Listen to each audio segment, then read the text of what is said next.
Hello and welcome to the NEBOSH Diploma Element C5 Work Equipment Manual Handling presentation. What is manual handling?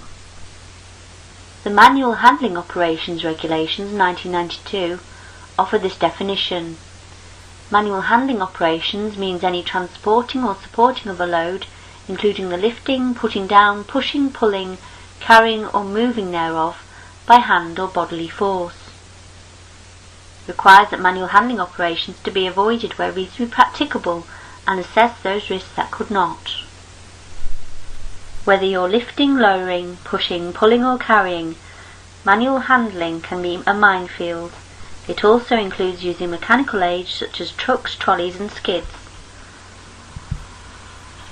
There are many types of injuries caused by poor manual handling procedures, which include fractures, damage to muscles, ligaments and tendons, trapped nerves, abrasions and cuts, burns, hernias and spinal injuries being the most common. There are also costs of manual handling incidents to the employer, which include sick pay and injury benefit schemes, compensation costs, litigation costs e.g. lawyers etc., insurance costs, fines and recruitment costs. Fines can be very large depending on in which court the case is heard. There are costs of manual handling incidents to the employee, which include pain and discomfort, possible loss of employment, depression, the inability to take part in social leisure activities, and also how family life can be affected. Do not make the mistake of thinking that back care is up to your employer. If you injure your back, ultimately it will be you who pays the price. Legislation and responsibilities. Various acts and regulations have a part to play in how people and loads are handled. The law has two objectives: injury prevention and compensation for the injured handler. However, it also allows people's needs to be met and human rights to be respected, called balanced practice. The Health and Safety at Work Act imposes a duty on employers to provide safe systems of working and a safe environment in which to work. This is not an absolute duty, as it is qualified by the phrase, so far as is reasonably practicable. Under the Act, there is a corresponding duty placed on employees to take reasonable care for his or her own health and safety, and the health and safety of other people who may be affected by his or her acts or omissions, and to cooperate with the employer in performing the duties under the Act. Compliance with the Act and subsequent legislation is monitored by the Health and Safety Executive. HSE inspectors have a right to enter and conduct inspections. They also have the power to issue various penalties for failure to comply with the legislation. These include the issuing of improvement notices, prohibition notices and criminal proceedings in either the magistrates or the Crown Court. The legal responsibilities placed on employers includes the prevention of accidents and work-related ill health, such as musculoskeletal disorders, back pain and upper limb disorders. What regulations cover manual handling? Well, the Manual Handling Operations Regulations 1992. What duties does the employer have? The identification of manual handling operations, avoidance of manual handling where practicable, assessment of remaining manual handling risks, to reduce manual handling risks and provide information and training. Let's take a look at spinal anatomy. There are four areas of the spine: the cervical, thoracic, lumbar and sacral. The lumbar spine is the most injured area, followed by the cervical spine.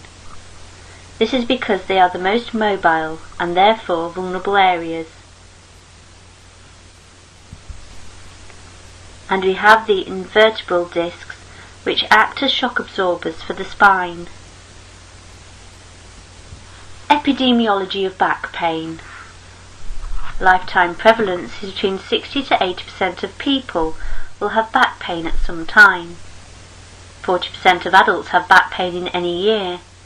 20% have back pain at any point in time, 60% will have recurrences of back pain, and 40% will have symptoms persisting for several months. The majority of people do not seek treatment. People seeking treatment do not complain of different symptoms to those that do seek treatment. Studies indicate that back pain is a normal experience. Episodes or recurrences are normal, symptoms that persist for months are normal, and most individuals cope without seeking treatment. Ways to harm your back. By repetitive or heavy lifting, bending and twisting, exerting too much force, poor working conditions, high job demands and lack of control, not recognizing symptoms and taking action. Postural issues. Low back pain is frequently brought on by sitting in a poor position, prolonged bending in a bad position, incorrect lifting technique, and standing or lying in a poor posture. Give examples of poor posture in everyday life rather than a work context, e.g. whilst ironing, cleaning the bathroom, putting washing in the machine, gardening, even sitting whilst watching television. John went from being a well-paid, reasonably fit warehouseman to a long-term unemployed victim of chronic back pain. He was placing a piece of wood on a stack when it slipped. He tried to catch it and injured his back. He took bed rest for several weeks. Months later he received physiotherapy, but by now the injury had become chronic. Several years later, John is still in daily pain and can't stay sitting or standing for long. He remains unemployed. Types of injury. There are two main categories of manual handling injuries. Cumulative. Injuries that have been caused over a period of time by things such as poor posture, repetitive movements, twisting and asymmetry, static muscle work, etc. Degeneration of discs due to age can also be a contributing factor to cumulative injuries. And sudden, immediate or traumatic, one-off accidents, overexertion, etc.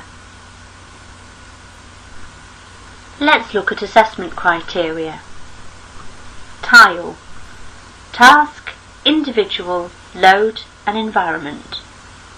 Can you identify 6 hazards in each of the above groups?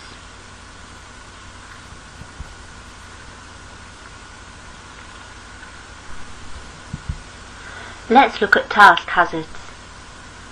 Stooping over, twisting the waist, bending sideways, changing grip, using only one hand, reaching above the shoulder, reaching below the knee, long lifting or lowering distances, accelerating or stopping, sudden movement, task duration, frequency of task, sitting, travel distances, hand positions, time constraints, distance from the body, carrying up or down stairs, and energy required to push or pull. Next we look at individual hazards, in particular those under 18 and over 50. Are they male or female?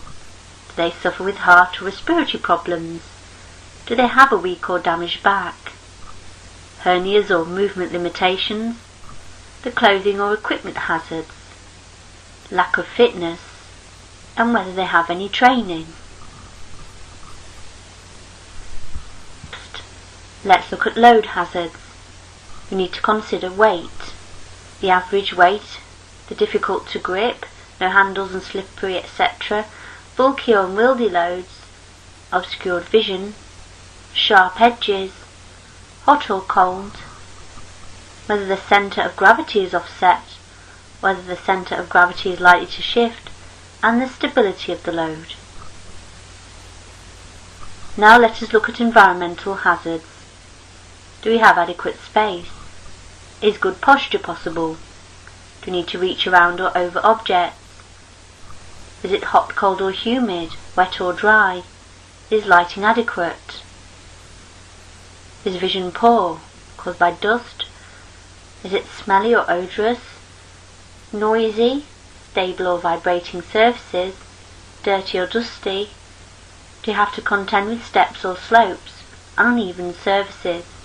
Are there any spillages, root hazards, tripping or snagging hazards? Methods of reducing the risk. Let's consider the load.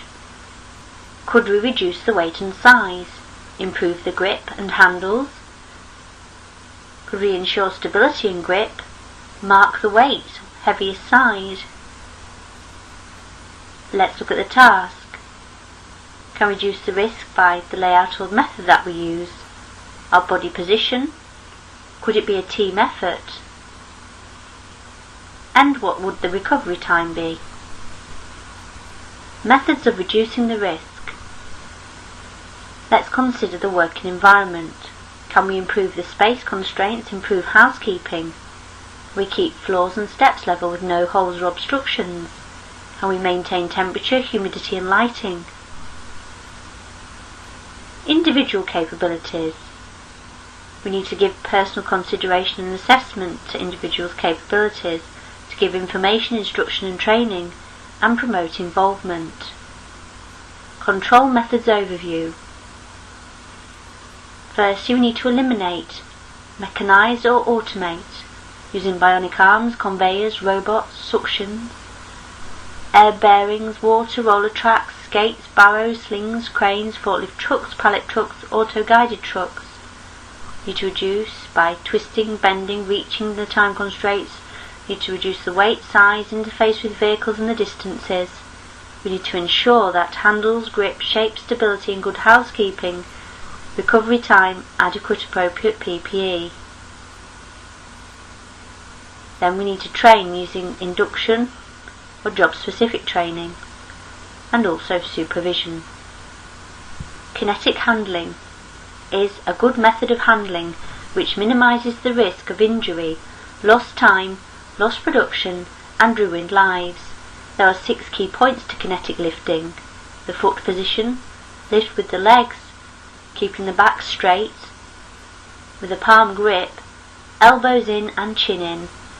It promotes good kinetic movement. The load, the body task work in unison, and you can use a test lift. It should be included in an induction training programme. Practical training contents. Kinetic lifting. We should do a test lift, a weight assessment, handles etc. Define the task, check the route, and use the 6 key points of kinetic handling. Team lifting.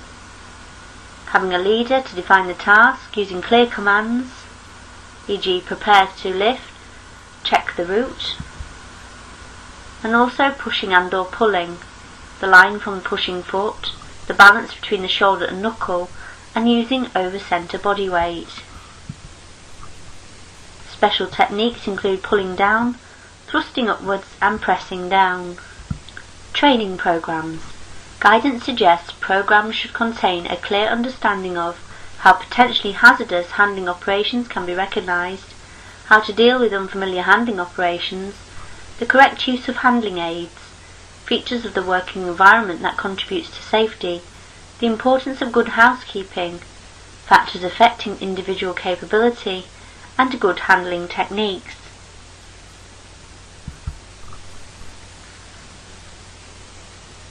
Mechanical handling devices.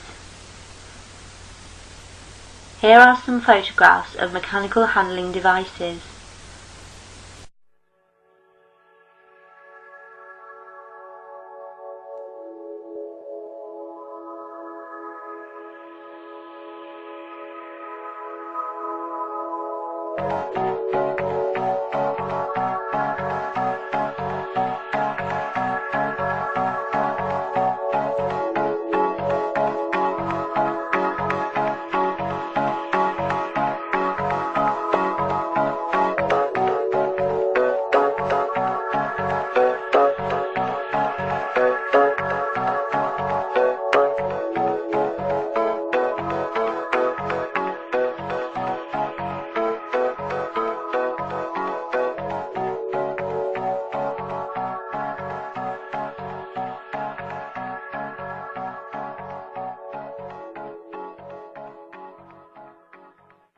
Practical manual handling guidance. Be aware of the risks associated with manual handling in your workplace. Also be aware of the correct techniques and equipment for all manual handling activities in which you are involved. Using good handling techniques such as kinetic lifting. When lifting a load, the task should be broken down into the following stages. 1. Stop and think about the lift. Think about where the load will be placed. Get help or handling aids if needed. Ensure there are no obstructions. 2. Position the feet so that they are apart, with the leading leg as far forward as is comfortable. 3. Adopt a good posture before lifting the load. Bend the knees. Lower the body, keeping the back straight to such a level that when grasping the load, the hands are nearly level with the waist. Keep shoulders level and facing in the same direction as the hips.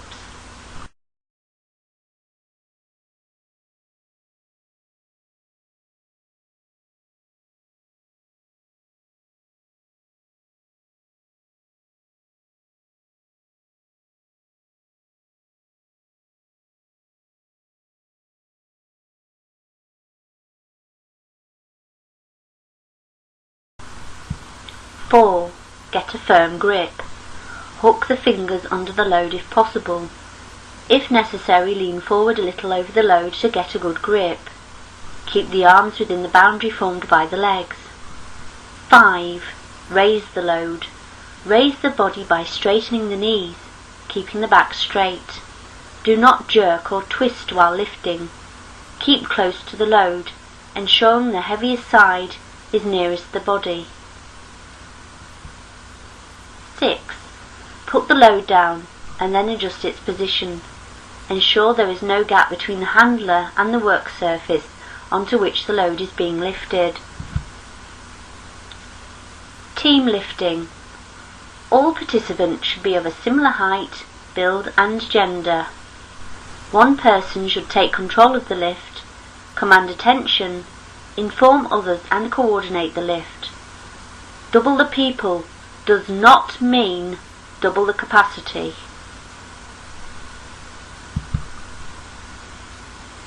If one person can lift 25 kilograms, how much can two people lift? Only 70% or 42 kilograms. How much can three people lift? Only 50% or 63 kilograms. Infrequent weight guidelines. Reduce by 10% if twisting beyond 45 and or 20% beyond 90. Reduce by 30% if repeated 5 to 8 times per minute, or 80% for more than 12 times per minute. Typical manual handling questions.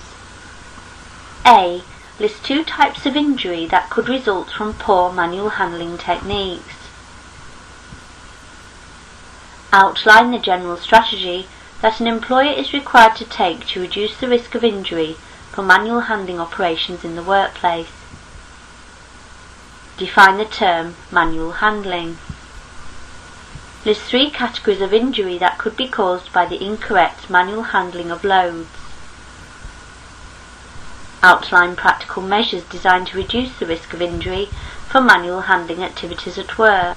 List 2 types of injury that may be caused by the incorrect manual handling of loads. Outline a good handling technique that could be adopted by a person required to lift a load from the ground. List the main factors to be considered in the making of an assessment under the Manual Handling Operations Regulations 1992. Outline practical risk reduction measures in relation to manual handling. Thank you for viewing this presentation.